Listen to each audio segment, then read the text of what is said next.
afternoon, everyone. How are you today? Glad to see you all here. My name is Paul Draper, and I'm the Director of Sustainability here at SSU, and we have a really good panel today to talk about, what is the title? Focus on Faculty, Funding for Courses in Sustainability. How many faculty are here? Well, good. You can tell your faculty that they should have been here, because, but we're going to talk about ways in which over the last couple of years we've been able to fund faculty so they could take courses that exist on campus and make them have more content about sustainability in them, and also some courses that have been connected with facilities and operations so that students have the experience of doing real world work. We call these campus as a living lab grants. So we're going to talk about that. Let me introduce to you the panelists, and they will talk a little bit about their particular area, and then if we have time, we'll have some questions. So first of all, Claudia Luke, who is the Director of the Center for Environmental Inquiry. Craig Dawson, he's the Director of Energy, Environment, and Health and Safety here at SSU. Dan Soto is Chair of the Department of Environmental Studies and Planning. Caroline Christian is a Professor, Department of Environmental Studies and Planning. And Emily Acosta Lewis, Assistant Professor, the Department of Communications and Media Studies. Yep. So first, there are two grant areas that we'll consider. I'll describe a little bit about one, and then Claudia will talk in a little more detail. So the first grant program is called Sustainability in the Classroom. This was a grant program that was started 3 years ago with funding coming in part from the Provost's office and in part from the Center for Environmental Inquiry, which at the time was called SSU Preserves. So they have changed their name. And so we pooled resources and were able to offer stipends to faculty to take courses that they had already in the books, or they could create a new course, and we would give them a little extra money to work so that they could do the work over the summer primarily. And over the 3 years of this program, we've been able to fund the retooling or wholly creation of 13 new courses.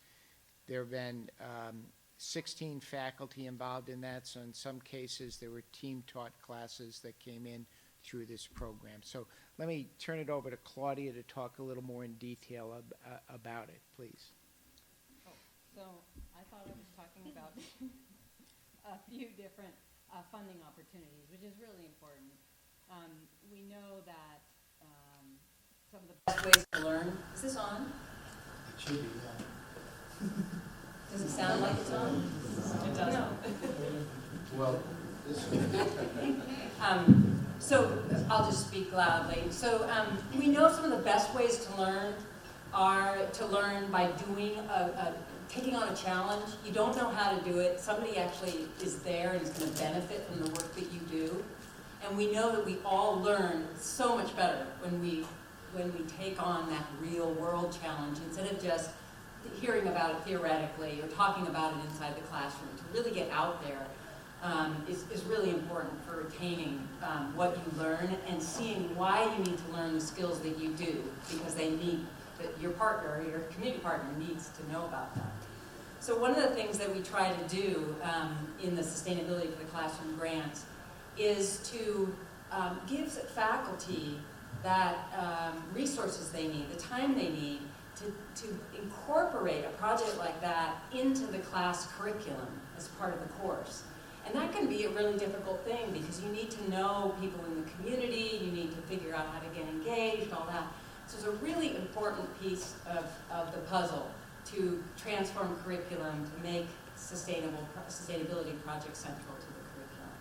So the two funding sources we have is one through the Sonoma County Water Agency. And so the Water Agency is funding a collaboration called the Waters Collaborative, and they're really interested in any sustainability projects surrounding water. So we've been able to help faculty to incorporate these kinds of projects into their courses. And then the other is coming from the Academic Integration Grant Program, and so it's a general sustainability question. And the really key thing, and Paul, you said there was going to be handouts on that. Yeah.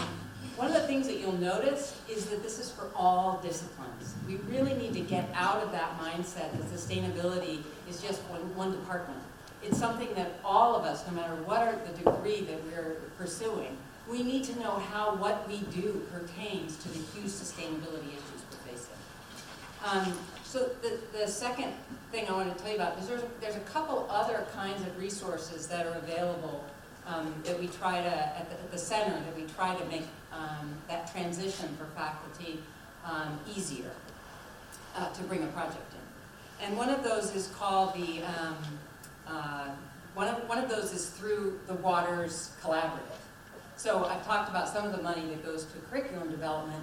We also have money for supplies every semester that's available to faculty. You just need a little money to get, the kinds of supplies that you need in order to take on a challenge.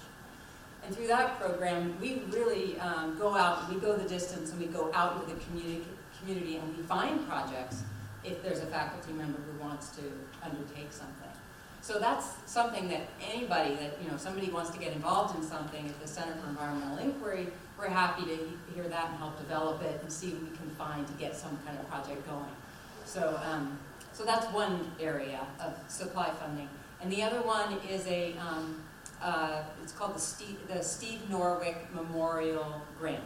And Steve Norwick was a professor here in the Environmental Studies and Planning Department with a strong interest in water. And he was a fantastic teacher.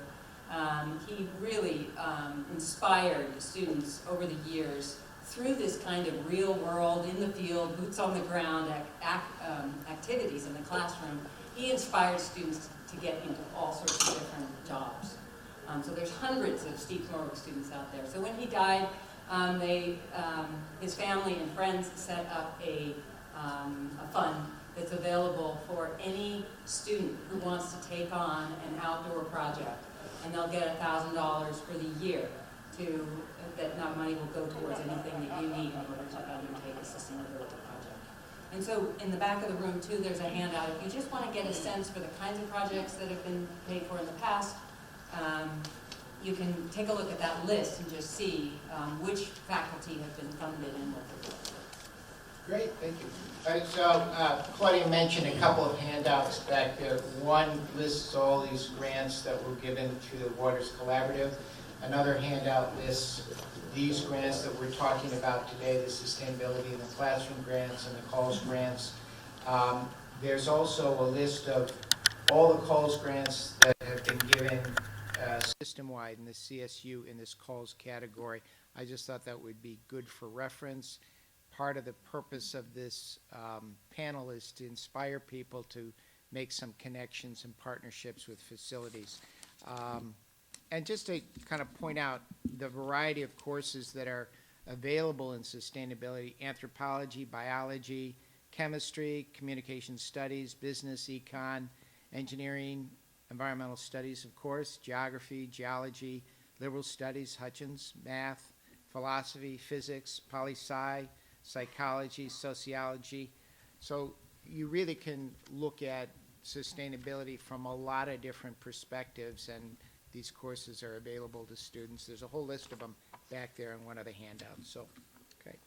The next thing we want to talk about is this grant called Campus as a Living Lab, and I want to tell you what it is, and then there are 3 faculty here who will talk about their individual projects. So the Long Beach, which is where the Chancellor's office is, they put out a request for proposals.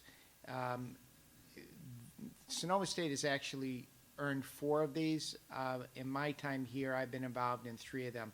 So those are the 3 we'll talk about. But the purpose of these Campus as a Living Lab grants is to fund faculty to work with a facilities part. Normally it's facilities, and that's why Craig is here to represent facilities.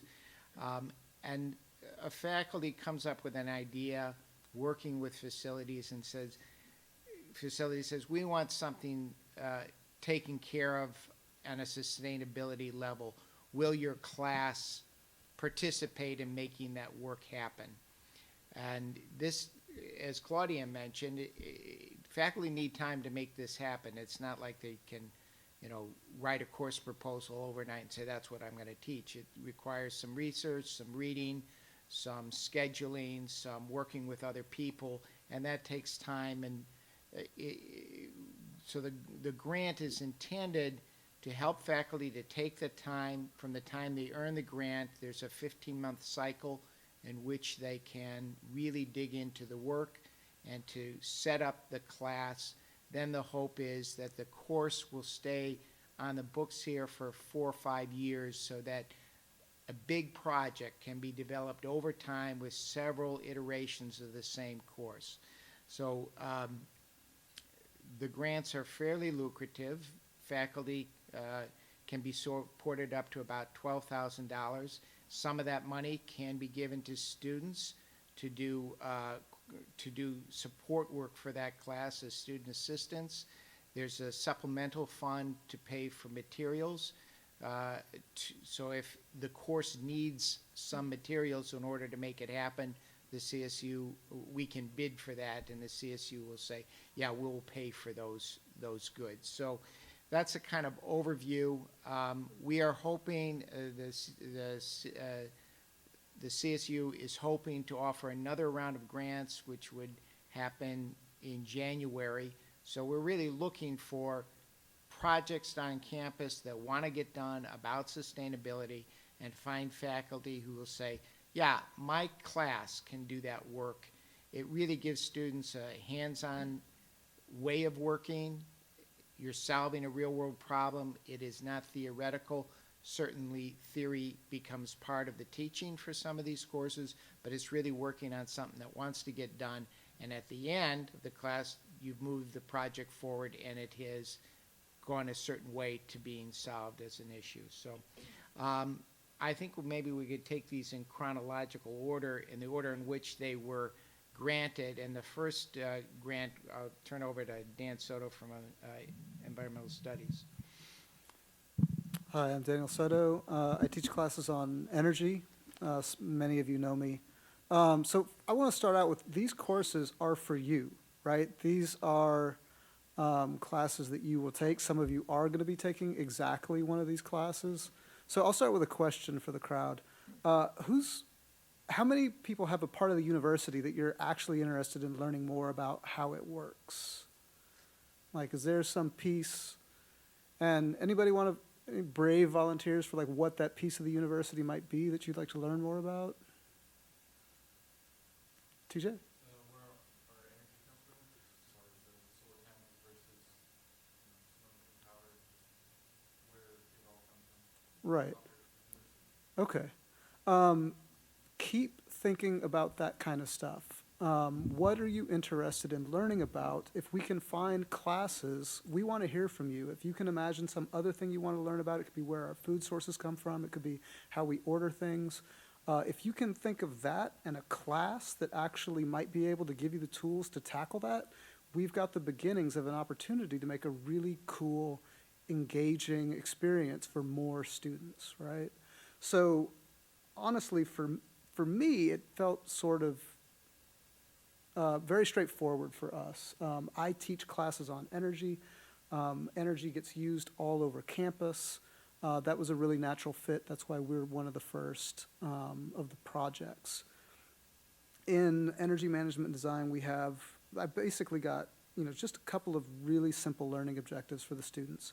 Use mathematical models to understand our resource impacts when we make decisions, understand how human decisions affect those things, and then sort of just understand that systems are interconnected. That's it. If you graduate with those 3 things, I'm going to go home and crack open a beer. Now, for the calls class, we take that a little bit further, and we kind of say, well, can we use data from an actual place on campus and sort of take that data and extract insight from it, right? This is a key skill for our modern age, is, understanding how to make the numbers talk. And then the second piece that we're really going to try to do, and the students are going to create this with me because they're students, is we're going to try to figure out what is it that could affect the energy use of students, right? Is it an email? Is it an app?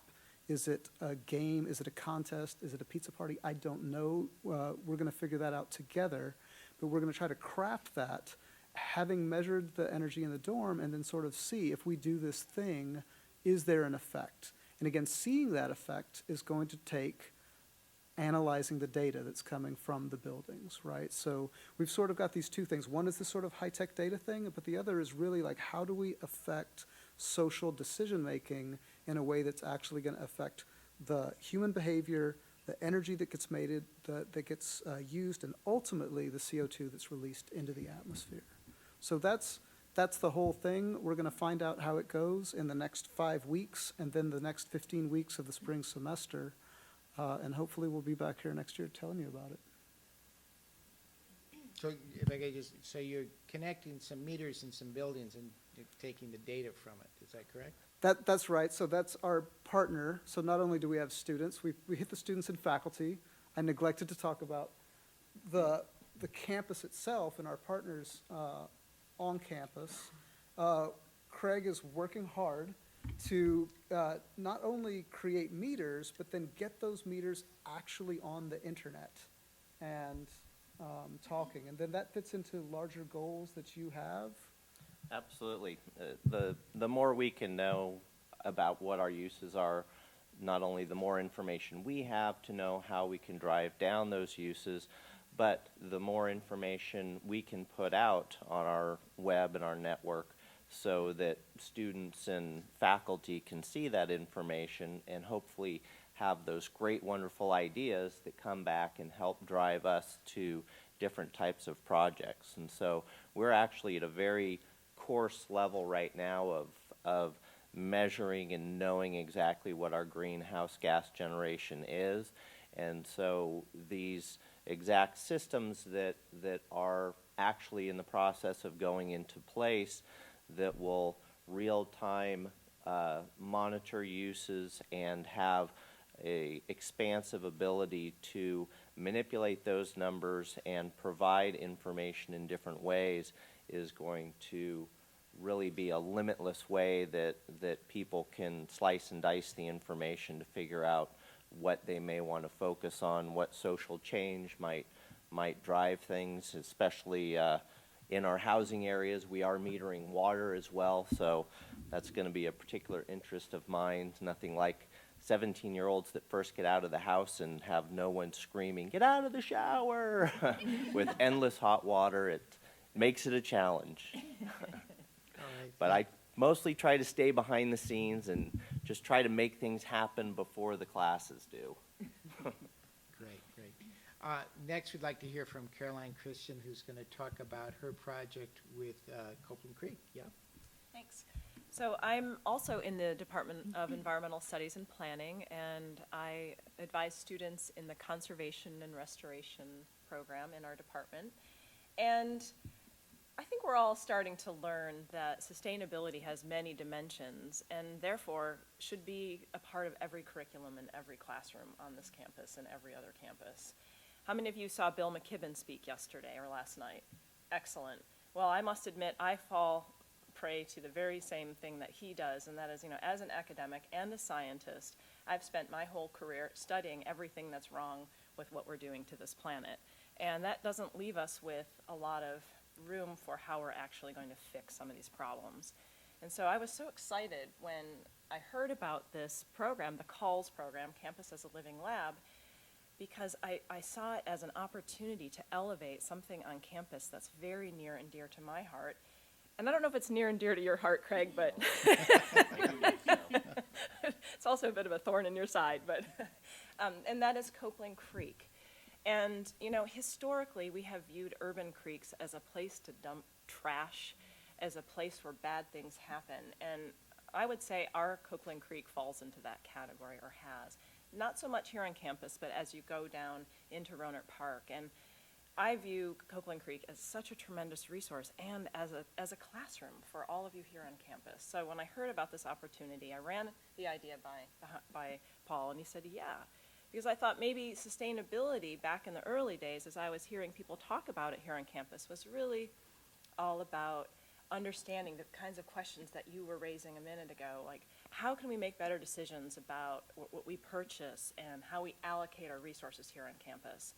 But I wanted everybody to remember that we also have endangered species on campus. We have threatened species. We have native species that are making our campus a home as well.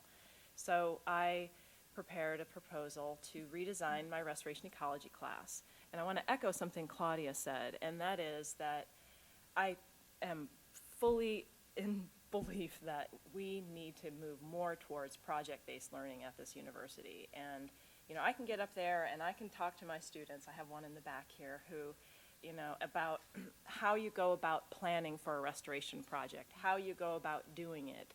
And I can give PowerPoint lectures and we can talk about scientific papers. But at the end of the day, the one thing my students will not have that I want them to have is confidence that they can go out there and make this stuff happen. And so that's what this proposal or this funding is allowing me to do in the classroom, is give my students very real-world opportunity to make a restoration project happen here on campus. And we're doing this we're phasing it over multiple years. We started with restoration planning, and so that was the focus of the content in my class last fall. And students wrote grant proposals, and so they left with that really important skill and the confidence that comes with it. This year we're shifting our focus a little bit and we're developing a baseline plan for the creek that will allow us, Craig and Claudia and everyone else who's involved with this project, to measure change against our objectives as we begin to implement restoration on the creek. And then in future years, students will be out there collecting data. So rather than focusing on the planning piece, they're going to be focusing on data collection and analysis, and then helping us to complete that circle or that cycle of adaptive management where we can then look back at our objectives and say, how are we doing? Are we getting closer to what we want to see? And then retool and refine those objectives as need be and our approach to restoring the creek. And I just want to say that, you know, in terms of sustainability, the way that we're thinking about it in the classroom, clearly we want to sustain life on Earth, all aspects of it, right? And we view placing a greater emphasis on Copeland Creek on campus as a step in that direction. But we also want to think about, you know, from the facility side of things, how can we be more sustainable in how we manage natural resources here on campus and at the preserves? And so we're trying to develop ways of restoring the creek that have fewer inputs. And so inputs in this case might be something like herbicides and pesticides, or having to come back every 2 or 3 years to clear out an invasive blackberry species that's encroaching upon the understory. So those are just some examples of the kinds of issues that we're wrestling with.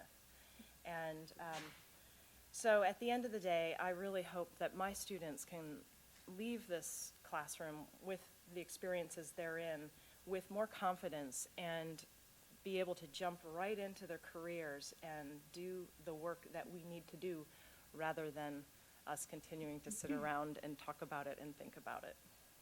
Thank you. Great, thank you.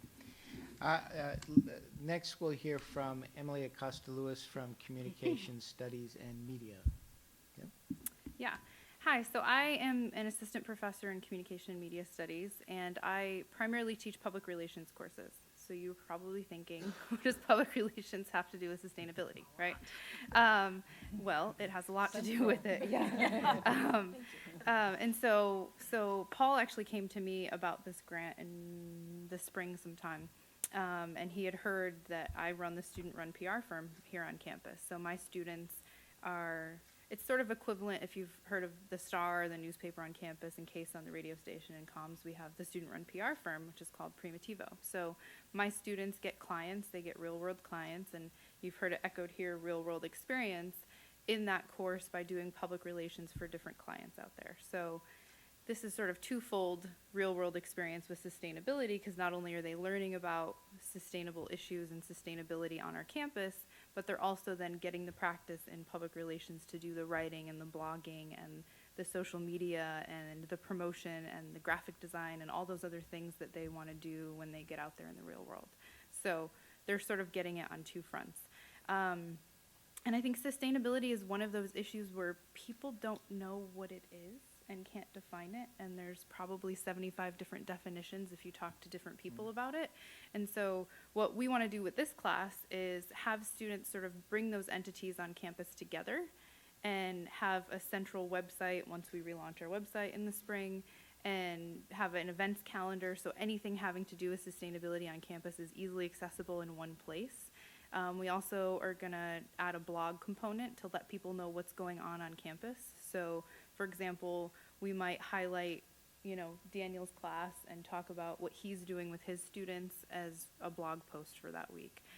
But communicating what's going on campus is really important so that people know what's going on, right? There's a lot of people that do sustainable things on campus, but they don't necessarily talk to each other, and there's not sort of a cohesive effort to do so. So part of what we did we helped out with Sustainability Day. We didn't do a lot of the planning, but we bounced ideas off Paul, and we helped promote the Bill McKibben talk last night.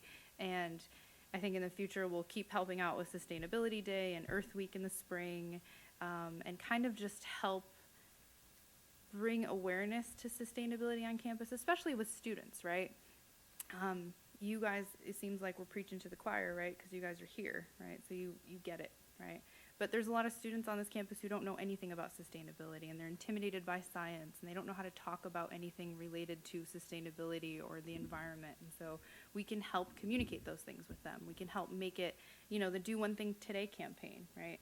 That you can do small things to help, right? Or like what Bill McKibben was saying last night, like the small things maybe aren't gonna change, and so maybe coming together with an organization or group and putting your efforts together and getting people to do more activism and letting people know what's going on and what they can do to sort of make those bigger changes. So my students are getting a lot out of this, in that they're getting the experience that they're going to be doing in the real world, right? Doing the PR skills and honing those skills, but they're also learning about something that, to be honest, they probably wouldn't learn about at all on this campus because they're comms majors. They've probably never taken any NSP class. Most of my students are dreading anything related to science, and so they take the GE required courses, and that's it. And so for them, they're getting exposed to things that they would never get exposed to, really. Great, thank you. If I could just add to that a little bit, because as Director of Sustainability, what we discovered, when I started working, what we discovered is there are these quite a few areas around campus of people doing good work around sustainability, whether it's in the classroom or what Craig's doing with facilities, or procurement, or transportation, what's happening in culinary services, health and wellness. There are all these areas and all these people who are doing a lot of work, but people don't necessarily know that they're doing it. And I feel pretty strongly that everybody has a role to play in reversing climate change and lowering greenhouse gas and changing behavior. Human behavior created this situation. It can only be human behavior that can reverse it. But if we look at sustainability only as something that is a scientific issue, then we're missing huge swaths of population who are both responsible for human activity, creating climate change, putting particulates in the air, but also are going to be necessary for reversing that. Everybody has a role to play. So public relations, getting the story out, that's huge. That's huge. That's a way of combating people who say, climate change doesn't exist, global warming is a hoax. The way to combat that is getting out the real stories, not only the stories of what scientists are doing and have learned, but also the stories of where change is working. Everybody has a role to play in your consumer lives, in your work lives, and being able to go out into your work world now or when you graduate and say, what are we doing in this office where I work, or this factory where I work, or this farm where I work? All of that, everybody can contribute. So the PR part of that is extremely important. So these grants are very gratifying. I think everybody, we're moving forward in the curriculum and making more coursework, more kinds of coursework available for students. It's energizing for faculty as well, and for all of us at this table. So we have about 10 more minutes if we have some questions, or if a conversation wants to happen among the panelists, that would be great. I have something. One of the things I think is really interesting is that we often do think about sustainability. We start with environment and science. And part of the challenge in spreading that, spreading the concept and getting everyone engaged is simply making the links between, women's studies. Why in women's studies should we have a component of sustainability? And I think as we move forward in time, we'll find that more, that people start making those connections. And I think it's interesting that we are, with the CALS grant especially, and with all the other funding that's available, we are starting to really highlight what those connections are, and it's gradually evolving. So if you guys have ideas about how, what these connections are, you're at the forefront, in some ways. We need to push that envelope and figure out exactly how each area should be involved, what their area of contribution is. Are there any questions anybody have for anybody at the panel? Anything? So here's a challenge we have. So we have what Craig needs, which is to reduce the amount of water being used in residential life, and has a challenge of needing to reduce electrical use, et cetera. The prime drivers of that use are students, not because we all have needs, right? We want to take a shower, we have to plug in on our computers. There are studies that show if you're aware of your usage, you will use less of it. As a homeowner, I know that when I get my bill every month, that I've used more or less, and I have a check. But there are studies that say if you present data to consumers, they will manage their energy use better if they know what's going on. So the challenge here is to take a course like what Dan is teaching, the need that facilities and Craig is addressing, it needs to get addressed, and the public relations aspect of that, and connect those dots together and say, here's the challenge, here's the issue, how do we deal with it, and how we get the word out to change behavior on campus. Those are the kinds of connections that I think Claudia is saying. When we find what people are doing and we connect them, we can move forward and solve the problems at a more substantial rate. Yes?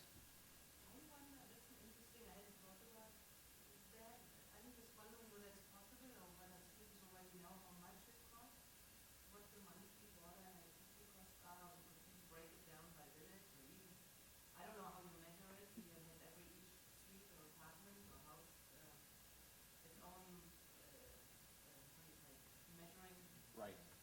So maybe that would be helpful, right? And then too, for a target that students can put towards and save money that way, that money could go into other areas.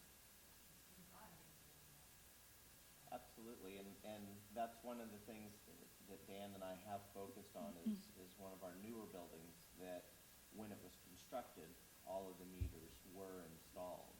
Unfortunately, none of them were networked or tied anywhere. We have diligent folks that go around every month and do readings of what the usage has been, but it's not nearly as useful or as impactful for the users themselves if they can't see it in more real time, as well as it's not as useful for Dan. And so it's those types of connections of that information, still putting it on the building level.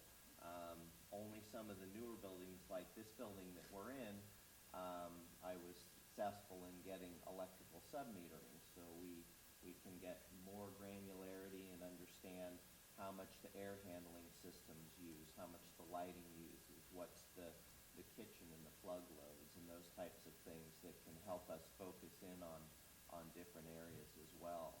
And so there's a great deal of those that we can do both on the housing side as well as on the academic side. And like I say, there is a tremendous amount to still have installed and to make visible at all times to the students, so that we can see what communications and public relations and the different groups can start to do with that new source of information. I'd just like to add, in my department, modern languages and languages, we regularly have teaching assistants from and tutors and visiting students from abroad who live on campus. They always talk about their shock of how much electricity and water is being wasted here. And they have devised, they regularly come up with posters and so on that they post inside their apartments, and so they certainly affect students who live with them. And I wonder if that kind of thing could be expanded on, and just as an idea towards, for the Sounds like you need to submit a proposal this year.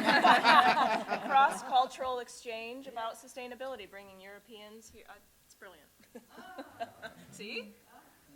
There are all kinds of persuasion techniques to get people to change their behavior, and things like telling them that their peers, especially this age group, telling them that their peers are doing it makes them want to do it too.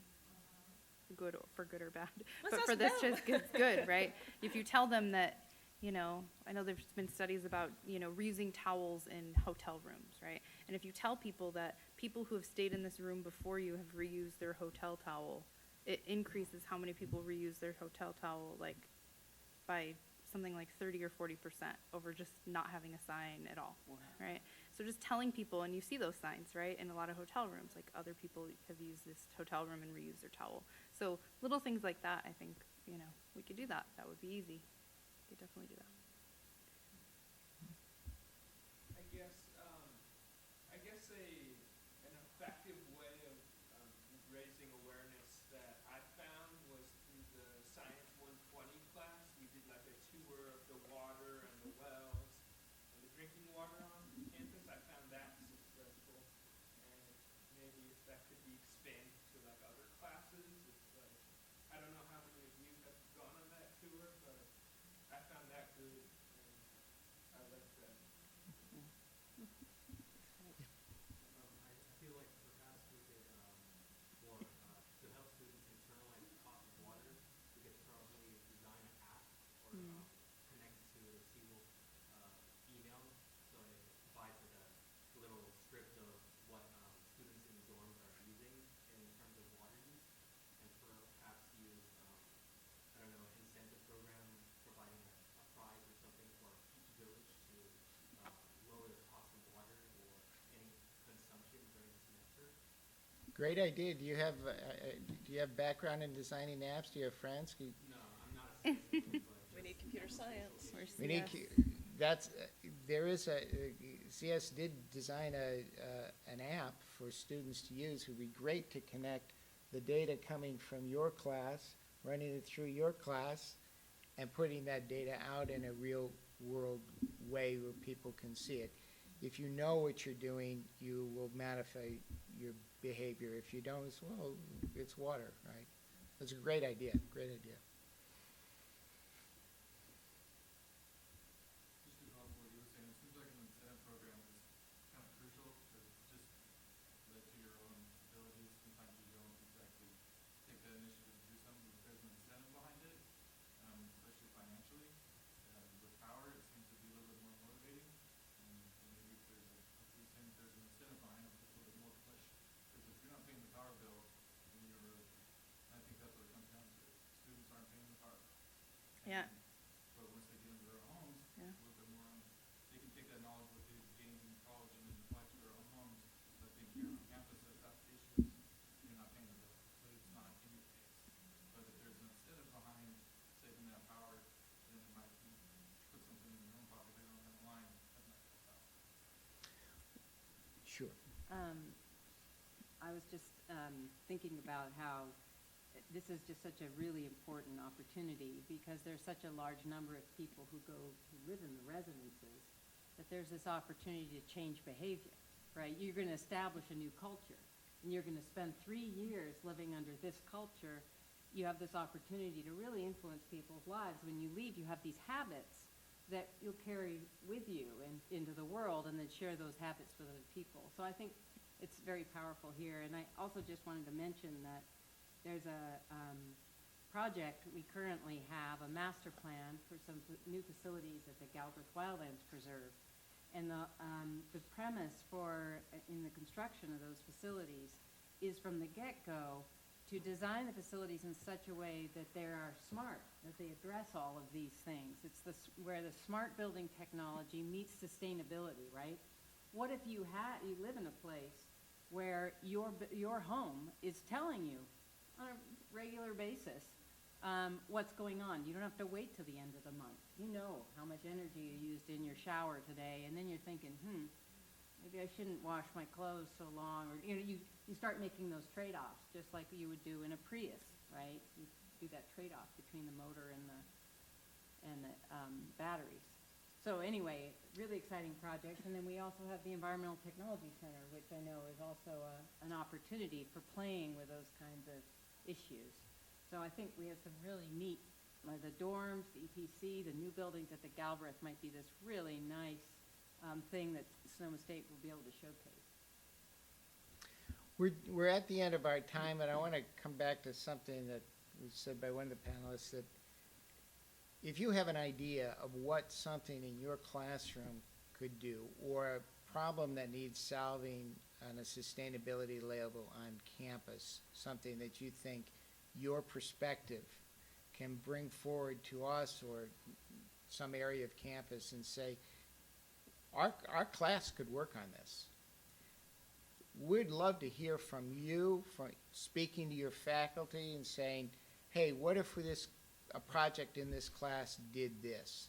I'd be happy to try and connect that, your faculty, with someone on the facilities or operational side of this campus, so that your passion, your ideas do something to make this a more sustainable campus. You're talking about financial incentives. There's incentives there for faculty to do this work if we can find the right project.